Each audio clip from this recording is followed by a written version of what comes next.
Hello and welcome to the video. Today I'm going to talk about the question I get asked the most. How do I avoid getting a hernia? How have I avoided getting a hernia? It's the scariest thing that can happen to someone who's had abdominal surgery. I have had 3 major surgeries because I have Crohn's. I now have an ileostomy bag. So I had my first surgery 10 years ago. I've avoided one then. I then had surgery last year again through the same scar, and I've still avoided to have a hernia. Now, my usual answer to how have I avoided having a hernia is luck, or what I believed at first to be luck. Now, after having this asked a couple of times, I've looked at actually what I do, so I'm going to go through those things. But there are different types of hernias. The one we are going to be discussing is incisional hernia. I hope I say that right. So an incisional hernia is where you've had surgery and then the muscle wall is weakened, obviously because it's been cut through, and because it's weak, the bowel or fatty tissue can be pushed through that space. Now, it's not very common. It happens to 12 to 15% of people who have had surgery. But how do we make sure that you do not get a hernia at all? Okay, so there's answers you can get just for doing a simple Google search. The first one is don't smoke, or lower the amount of smoking you do, which is personal preference. I don't smoke, can't really elaborate on that one. Don't get overweight, don't get fat after surgery. Again, this is a very personal issue. Some people find it very, very hard not to put weight on, especially after surgery, because maybe you've not been able to eat and now you can eat, or it's the fact that you're not moving around, you're not active, but you carry on eating the way you did before surgery, therefore weight gets put on. So I can understand that that is a whole topic. You know, everyone wants to know how to be as thin as possible or as fit as possible all the time. That's why we have a huge fitness industry. Okay, thirdly, you should avoid having sex. Not what everyone wants to hear, but it can be very vigorous, and you should wait until you are fully recovered, or at least you know that you're not in pain anymore and your wounds have healed and so on. You'll get a timeline by your surgeon or your doctor. I was given 3 months until I was fully recovered, and I went through that whole process. Go check out my Road to Recovery video from a year and a half ago now. There's like a whole series of me getting back into the gym from my surgery. Okay, so now we talked about those ones that are kind of personal and I can't really help you with. Let's talk about the ones that I can give you some tips on. Okay, so they don't want you to cough or sneeze without precaution. So how do you prepare for a cough or a sneeze? Let's say you've just had your surgery, you're in the hospital bed. You can put a pillow over your stomach,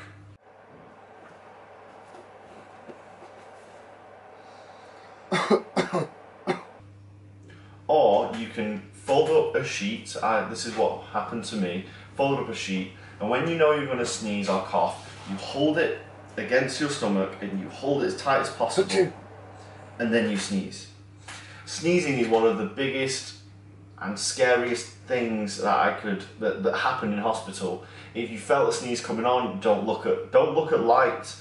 You know, don't try and sneeze. You know, get your sheet or get your pillow or something and brace yourself for the immense amount of pain. And I'm sorry if you're going into surgery soon, but yes, it is something that will happen, and I think you should prepare for it. Another point, if you've just had surgery, is getting out of bed. Do not get out of bed just sitting straight up.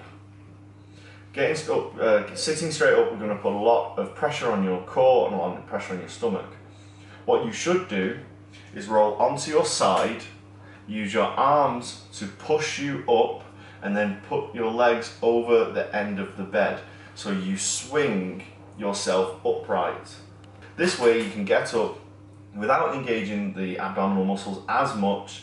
You will find that it's a lot easier and it's a lot less painful. So I would definitely recommend you do that for the next few weeks after surgery. Okay, so now for the people who've had surgery for a while, they've had surgery a while ago, and now you want to start maybe getting back into the gym or getting back into your usual routines. Maybe you're a long distance runner, basketball player, football player, weightlifter, whatever it is, you want to go back to it as soon as possible. Now, online it says avoid strenuous activity, avoid overexertion, and they are correct.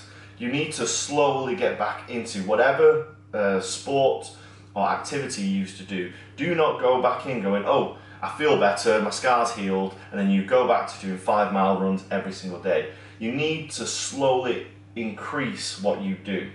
For me, I started to do things at home. I started to do squats with no weight, just my body. I did some press-ups, I did some lunges, and I just I did anything that I could do just at home. I got some very light weights, I think they were about 5 kilograms each, and I could do some curls and overhead presses with those. And this is very, very lightweight for me, but that's exactly how I started, and I waited at least a month and a half before I even started doing that. So when it comes to getting back into the gym, take it very, very slowly. Your diet, we did say don't get overweight, but do not go on a low protein diet. Make sure you track your protein and you try and keep it high, because if you have a low protein intake, your muscles will be weaker, they won't repair as quickly, and if you've had surgery and your muscle is weak already, it's not repairing as quickly as it can, and then you overexert a little bit, bang, you've got a hernia. So make sure that you have a good protein intake, and that is from day one after surgery to now, for forever. But at least, have a decent amount of protein, at least your recommended daily allowance, or more if you are a bodybuilder. Okay, so the last thing I want to say is what I personally do now. Now I'm back in the gym, what do I do to train my abs, and what do I do to prevent a hernia when I lift heavy weights? If you watch my channel, I'm powerlifting at the moment, so that's heavy deadlifts, squats, bench press and overhead press. All lifts that use the most amount of weight that I can lift, and I somehow avoid hernias. When I go to the gym and I do my bodybuilding or weightlifting, I do not do hundreds and hundreds of crunches. Crunches will not get you a six-pack. Crunches will build the strength of your abdominal muscles, but just the front. When we're talking about the core wraps around the entire body, the midriff. That is your core, not just the abdominal muscles on the front. You have never seen a person who is overweight and he has like big double chin and fat arms and a six-pack. Do you know why? Because to see the muscles that are underneath your belly fat, you need to be at least 15% body fat or lower. Now, I'm 25% body fat right now, according to my scales. Probably not that accurate, but I'm just taking that as gospel because I don't have anything else to go off. So I'm 10% body fat away from having abs. No amount of crunches, no amount of whatever will get me abs other than a diet that lowers my body fat percentage. So what do I do to train my core? Well, like I said, I don't do 100 crunches. I don't like to focus on the abdominals themselves on their own because they're the weakening part because of the surgery. I focus on the entire core, which wraps around the body, and that's why it's called the core. It's the middle of your body. So what I do is I do a plank. Now planks are brilliant, and you can do them from very early on after your surgery. I'd say a couple of weeks after your surgery you can start implementing them. The reason why they're great is because they're very scalable. You can start with 10 seconds and you can build it all the way up to 2 minutes. You can do it in sets. You don't need any equipment. You just need yourself. You can do it literally anywhere.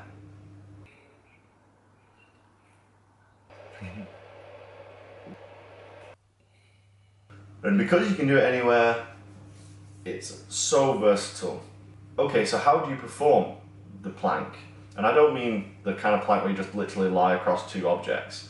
This plank is focuses completely on the core, and what you need to do is get yourself in a press up position, and then you put your arms as if their forearms are flat on the ground.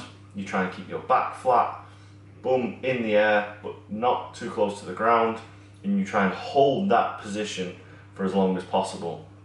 Give yourself targets, and then each week increase the amount of time that you do them. At the moment I can do planks for 3 sets, 4 sets of a minute apiece, which is brilliant because I wasn't able to do 30 seconds originally.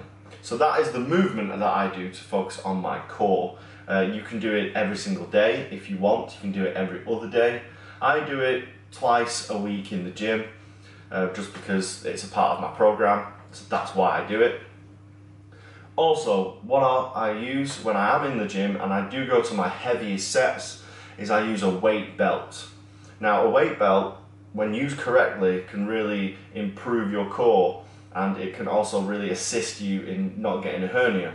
And the reason is because when you want to perform a squat, no belt on, what you want to do is you want to imagine you breathe in deep and you're pushing out. So you're bringing air into this part of your body. Obviously that's impossible because your lungs are up here, but you're imagining that you're pushing out around here, so you look like you've got a bit of a belly, and that's fine, but you're solid. So I don't bend here because I'm holding this position. So you're like a can that is completely full. There's no dents in it. You want to become solid all the way around. You want to imagine breathing into all of this space. So you're trying to imagine that this is your core and you're pushing outwards and then holding that position. So when you squat, when you bench, when you do anything, the middle of your body, which doesn't move and it's not supposed to move, you're not supposed to fold over when you're doing these movements, you're supposed to stay like that. You know, the core stays solid.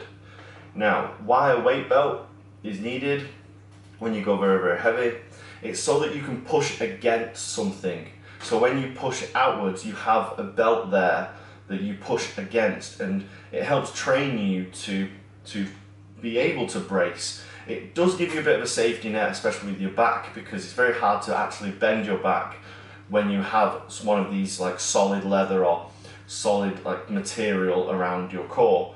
But it's very, very good to use one and push into it. If you just put a weight belt on and carry on as normal without actually bracing, it's not really going to do you much good. It's not going to improve your lifts at all.